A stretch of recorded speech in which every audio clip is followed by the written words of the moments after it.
بسم اللہ الرحمن الرحیم۔ ملک ڈیفالٹ کرنے جا رہا ہے یا نہیں جا رہا، یہ اب اپوزیشن اور حکومتی ارکان کے درمیان ایک متنازع بن چکا ہے، لیکن عالمی ماہرین یہ کہتے ہیں اور پاکستان کے معیشت داں کا بھی یہی خیال ہے کہ پاکستان کو اگر ڈیفالٹ سے بچانا ہے اور پاکستان کو کسی ایسی مشکل میں نہیں ڈالنا جو مالی مشکلات ہو اور جس کی وجہ سے پاکستان کی مسائل میں اضافہ ہو، نہ صرف یہ کہ اقتصادی مسائل میں اضافہ ہو رہا ہے پاکستان کا ان ساری صورتحال سے، بلکہ اقتصادی طور پہ بھی اقتصادی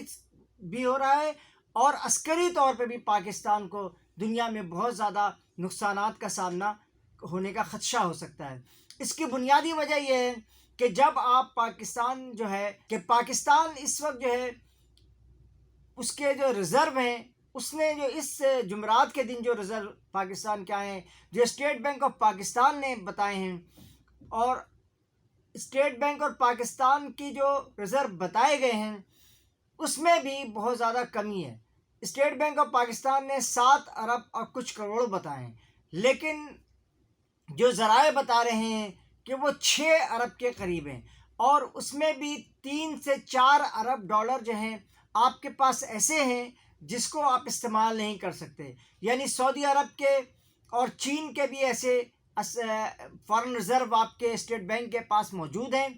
جنہیں آپ خرچ نہیں کر سکتے، جنہیں IMF کی جو ہدایت کے مطابق صرف رکھا ہے،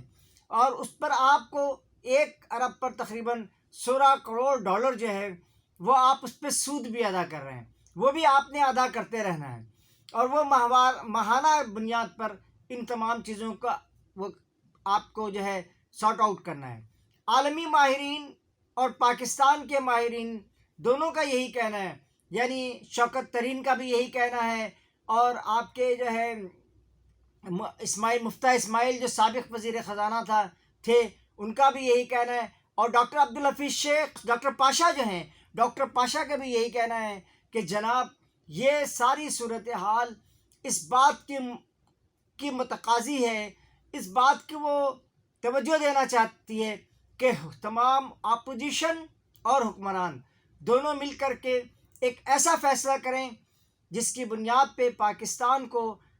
وہ اس ڈیفالٹ سے بچنے کے لیے اقدامات کیے جائیں۔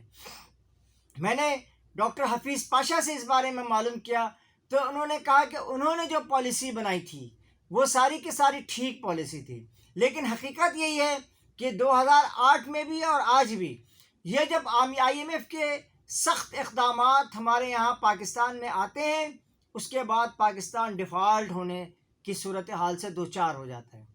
یعنی 2008 میں تو پاکستان اس قدر ڈیفالٹ کی طرف چلا گیا تھا کہ پاکستان کے جو ڈالر تھے وہ 3 ارب ڈالر کے لگ بھگ ہو چکے تھے جس کو وہ خرچ کر سکتے تھے، لیکن اس کے باوجود اور پاکستان نے ایک مستحکم پالیسی اختیار کی، اور سیاسی پارٹیاں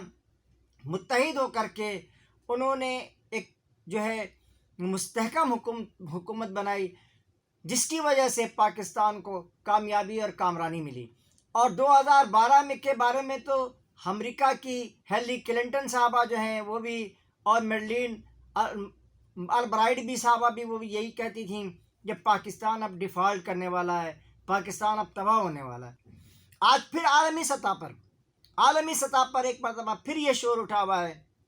کہ پاکستان ڈیفالٹ کرنے والا ہے۔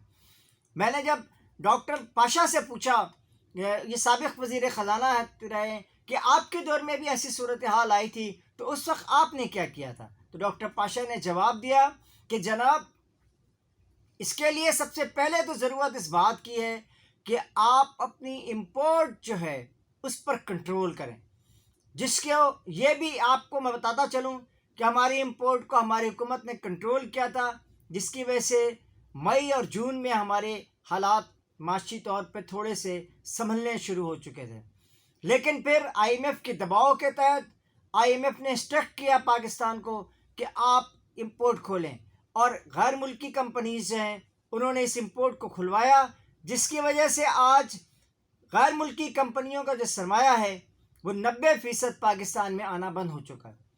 اور یہ اسٹیٹ بینک کی رپورٹ ہے، اس پہ آپ جا کر کے دیکھ سکتے ہیں، وہ انہوں نے اپنا سارا سرمایہ یہاں سے نکالا ہے اور اب پاکستان کے سرمایے پہ یعنی پاکستان کے ڈالروں پہ وہ پاکستان سے کھیل رہے ہیں۔ یہ ساری صورتحال جو ہے ہمیں روکنی ہوگی۔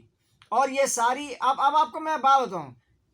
پاکستان نے ہماری جو ڈیوٹیز جو ہیں امپورٹ ڈیوٹیز وہ اس کو اوسطاً 10% کر دیا ہے۔ وہ جو گاڑیاں آ رہی ہیں، اسپیئر پارٹس آ رہے ہیں اور ایسی سامان عیاشیاں جسے کہنا چاہیے، وہ اس کی بھرمار ہوئی ہے اور اس کی وجہ سے پاکستان تباہی اور بربادی کے دہانے تک پہنچ رہا ہے۔ لیکن اس کے باوجود بھی ہمارے وزیر خزانہ کوئی بولڈ اسٹیپ لینے کو تیار نہیں ہے۔ جب تک وہ بولڈ اسٹیپ نہیں لیں گے، امپورٹ کو نہیں روکیں گے اور ملک میں معاشی ایمرجنسی نافذ نہیں کریں گے، پاکستان کو یہ سارے کے سارے اب یہی سلسلہ شروع ہے کہ حکومت کے تمام ارکان جو ہے، چاہے وہ مصدق ملک ہوں، چاہے وہ ہمارے اسحاق ڈار صاحب ہوں یا پرائم منسٹر ہوں، ہم ادائیگیاں کر رہے ہیں۔ کل گورنر اسٹیٹ بھی یہی کہہ رہے تھے کہ جناب ہم ادائیگیاں کر رہے ہیں اور ہم نے اس کا شیڈول بنایا ہوا ہے، لیکن امپورٹ اگر کھلی رہی اور امپورٹ کی وجہ سے پاکستان کو لامتناہی جو ہے وہ تباہی و بربادی کا معاشی تباہی و بربادی کا سامنا ہے۔ پاکستان کے ڈالر جو ہیں وہ بڑھتے چلے جا رہے ہیں، ایسی امپورٹ کی جا رہی ہے جس کی وجہ سے پاکستان تباہ و برباد ہو۔ یعنی جو جرمنی کی گاڑیوں کی کمپنیز ہیں یا یورپین یونین کے دیگر گاڑیوں کی کمپنیز ہیں، ان کی گاڑیوں کو لیے یہاں امپورٹ کھلی ہوئی ہے۔ اس کے برعکس پاکستان کی جو ضروریات ہے، جیسے میں نے آپ کو بتایا کہ سویا بین 2 دن پہلے جو ہے وہ پولٹری والے آئے اور وہ کہہ رہے تھے کہ سویا بین کی کمی کی وجہ سے ہماری مرغیاں جو ہیں وہ مر رہی ہیں، ان کی افزائش مشکل ہوتی جا رہی ہے، لیکن اس کو ہماری کلیئرنس نہیں مل رہی کیونکہ ہماری جو وہ ہے امپورٹ ہے وہ اس طرح کی چیزوں پہ وہ بھاری ڈیوٹیز لگائی ہوئی ہیں، اور جو غیر ملکی کمپنیز کے لیے تیار شدہ مال ہے، خام مال نہیں ہے، تیار شدہ مال ہے، یہ بات یاد رکھیں، تو اس کو لا کے پاکستان میں لایا جا رہا ہے۔ ایک بات میں یہاں پہ اور بھی کہنا چاہوں گا، پاکستان دنیا کا کوئی واحد ملک نہیں ہے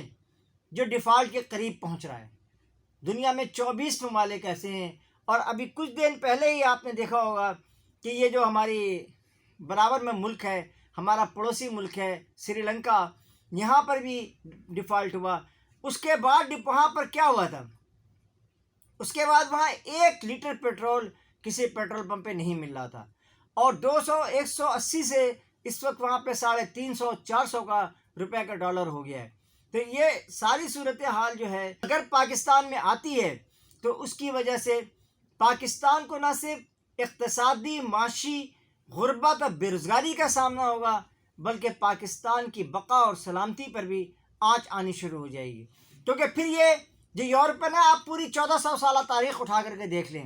جب آپ معاشی طور پہ پریشان ہوں گے تو یہ آپ کے عسکری جو آپ کے اثاثے ہیں ان کے اوپر ان کی جو ہے نا یہ گدھ کی طرح اس کے اوپر لپٹنا شروع ہو جائیں گے، اور آپ یقینی طور پہ ان تمام حالات سے اب آپ نے دیکھا برابر میں آپ کے جو ہے وہ ایران میں جو ایک اسلامی ملک ہے، اس میں بھی جو ہے نا ہنگامی صورتحال ہے۔ افغانستان کا انہوں نے افغانستان کے بارے میں ابھی 2 دن پہلے میں نے آپ کو بتایا کہ افغانستان کے بارے میں یہ فیصلہ کیا، یہ انہوں نے اعلان کر دیا ہے کہ جی ہم اب وہاں پہ داعش کا مقابلہ کریں گے، یعنی پھر یہ ببانگ دہل پاکستان میں داخل ہوں گے۔ اب پاکستان کی جو ہے سرزمین کو استعمال کر کے افغانستان، ایران اور پھر چائنا کے خلاف یہ اپنی محاذ آرائی کریں گے، اور پاکستان کیونکہ معاشی طور پہ اس قدر تباہ و برباد ہو نظر آ رہا ہے لوگوں کو، تو وہ اس وقت پاکستان کی سرزمین کو استعمال کرنے کے لیے بے تاب و بے قرار ہیں۔ اس کے ساتھ ہی میں یوٹیوب کا بے انتہا شکر گزار ہوں کہ وہ ہمیں اپنی رائے کو دینے کی ہم پورا موقع دے رہا ہے۔ آپ ہمارے چینل کو مکمل دیکھیں اور سبسکرائب بھی کریں اور بیل آئیکن پہ بھی ضرور ہٹ کریں۔ اس کے ساتھ ہی قاضی جاوید آپ سے اجازت چاہتا ہے۔ اللہ نگہبان۔ پاکستان زندہ باد۔